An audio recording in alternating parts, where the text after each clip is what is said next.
My first language is Dari. I've been here 2 years ago. I was in Afghanistan and my language is Pashto, but I know Farsi. I came from Afghanistan. What language do you speak? Farsi.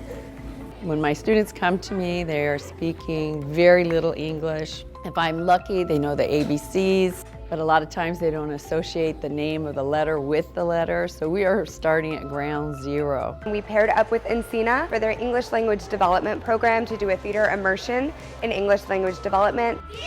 The playwriting workshop started out in one classroom, and then they expanded so that now all the middle school English classes are involved in the playwriting workshop, and we've even expanded to some of the high school English classes. I was so shy at first. When we first started this program, I didn't know what to do, and my English wasn't that good.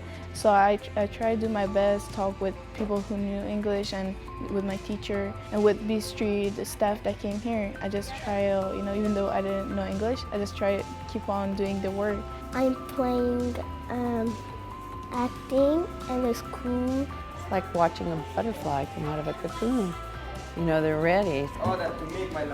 It's amazing. There have been so many experiences that we've seen from the beginning of the year. I can remember watching them try to build phrases, and now here we're at the end of the year and they're building sentences. The basic thing is that you have to work hard to learn something. If you want to learn something, do your work and work hard. These children are going to grow up and become part of our community. Good job. They need to speak and communicate. I mean, you need to communicate, and this gives them a really solid foundation, I believe.